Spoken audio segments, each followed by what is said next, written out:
Hello, my dear students. Sometimes a question is being raised relating to the लाफर curve. लाफर curve इसको हिंदी में कहते हैं लाफर वक्र. तो लाफर curve concept was given by Professor Arthur Laffer, who was an American economist. American economist Arthur Laffer. Arthur Laffer developed the Laffer curve analysis, Laffer curve concept. Now, question arises: how would you draw the Laffer curve? Question में प्रश्न उठता है कि Laffer वक्र क्या है? What is Laffer curve and how do you draw the Laffer curve?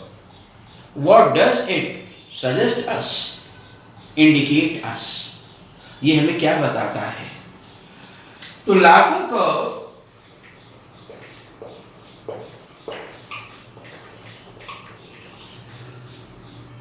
it was developed by Professor Arthur Laffer, who was an American economist. अमेरिकी अर्थशास्त्री थे, American economist.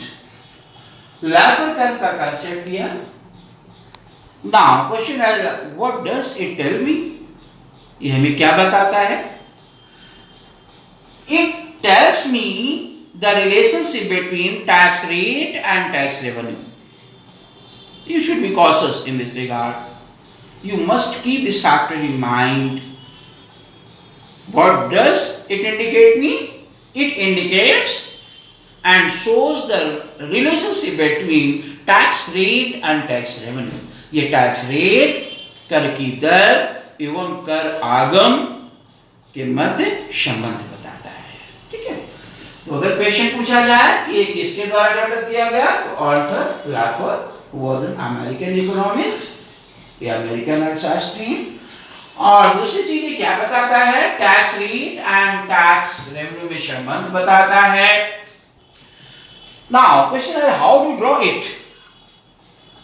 For this purpose we have to draw mainly two axes, x and y. So the tax rate tax rate on horizontal line x axis and tax revenue on y axis. Now we have to draw the specific curve which start from the point of origin. After reaching at its maximum level, it starts to go down. In this way we find the Laffer curve. ये आपका Laffer curve. ये क्या है आपका? It is the Laffer curve. आप देख रहे होंगे ये origin point मूल बिंदु से स्टार्ट होता है. Initially it is continuously going on rising from left to right, and it reaches at its highest level at the point E. आप देख रहे हैं E पे अपने highest level पे पहुंच जाता है. Later on it start to go down. फिर इसके बाद फिर वो नीचे आना शुरू हो जाता है. तो यहाँ पर आप देखते हैं रिलेशनशिप टैक्स रेट. अगर जीरो टैक्स रेट है तो टैक्स रेवेन्यू भी जीरो है. The tax revenue is zero at the zero tax rate. When gradually tax rate is going on rising, initially देखिए धीरे धीरे जैसे जैसे टैक्स रेट बढ़ता चला जा रहा है. On the other hand, tax revenue is also going on rising along with increase in tax rate. प्रारंभ में देखते हैं कि जैसे जैसे टैक्स रेट बढ़ रहा है तो वैसे वैसे टैक्स रेवेन्यू भी बढ़ता चला जाएगा. This process continues this process continue up to the point E. लेकिन ये प्रक्रिया केवल ई पॉइंट तक जारी रहती है, क्योंकि ई पॉइंट क्या है, that is the optimal tax rate. इसको क्या कहते हैं, ऑप्टिमल टैक्स रेट। यहां क्योंकि यहां पर अनुकूलतम टैक्स रेट, क्योंकि बढ़ाते बढ़ाते ई पॉइंट तक हम टैक्स बढ़ा सकते हैं, इसके बाद हम टैक्स रेट नहीं बढ़ा सकते, क्योंकि हम देख रहे हैं यहां तक टैक्स बढ़ने से हमारा टैक्स रेवेन्यू बढ़ता चला जा रहा है ई पॉइंट तक।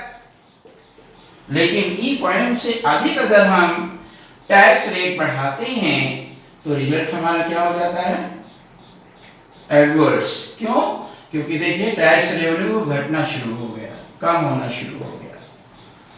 तो इसीलिए ई पॉइंट पर हम देखते हैं कि जो लाफर का reaches to its maximum level, highest level, where we find optimal tax rate, वहां पर अनुकूलतम या इष्टतम टैक्स रेट हमें प्राप्त होता है। इष्टतम हम क्यों कह रहे हैं, अनुकूलतम टैक्स रेट हम क्यों कह रहे हैं, क्योंकि अनुकूलतम टैक्स रेट एक ऐसी टैक्स रेट यहां पर है जो हमें बढ़ने से, टैक्स रेट बढ़ने से टैक्स रेवेन्यू भी बढ़ा देता है। वहां तक टैक्स रेट बढ़ने से टैक्स रेवेन्यू भी बढ़ा देता है। लेकिन इसके पश्चात इष्टतम क्यों नहीं है, ई पॉइंट के बाद इष्टतम क्यों नहीं है, अनुकूलतम क्यों नहीं है, क्योंकि अब टैक्स रेट बढ़ाने से टैक्स रेवेन्यू बढ़ने के बजाय वो घटने लगता है, starts to decline. The tax revenue starts to decline or decrease on account of increase in tax rate after the point E. E point के बाद हम देखते हैं जब टैक्स रेट बढ़ाते हैं तो वो फिर ऑप्टिमल नहीं रह जाता, वो ऑप्टिमल नहीं रह जाता, अनुकूलतम नहीं रह जाता, क्योंकि टैक्स रेट बढ़ाने से टैक्स रेवेन्यू कम हो जाता है। ई पॉइंट पर ऑप्टिमल इसलिए है क्योंकि सबसे अधिकतम टैक्स रेट यहां पर किया जा सकता है और टैक्स रेवेन्यू भी हमें यहां पर अधिकतम प्राप्त होता है। Optimal tax rate provides us maximum tax revenue. अनुकूलतम कर की दर वो दर है जहां पर हमें अधिकतम टैक्स रेवेन्यू प्राप्त हो जाए। ठीक है, now after wherever this Laffer curve is tangent on the x-axis, just as at the point H, where tax rate is 100%. Suppose, because it is tangent, Laffer curve is tangent on x-axis, then here tax rate will be 100%. Where the tax rate is 100%, then tax revenue is 0. Tax revenue यहाँ शून्य हो जाती है। तो tax revenue दो जगह शून्य होती है, दो जगह जीरो कहाँ हो जाती है। Firstly when the tax rate is zero, when the tax rate is zero then tax revenue would also be zero. First time. Secondly, when tax rate is 100%, then tax revenue would be again zero. तो जो tax revenue दो बार zero पाया जा रहा है, कहां पर, जो टैक्स रेट हमारा शून्य हो तो हमारा टैक्स रेवेन्यू जीरो हो जाएगा, अगर टैक्स रेट 100% हो तो भी टैक्स रेवेन्यू जीरो हो जाएगा।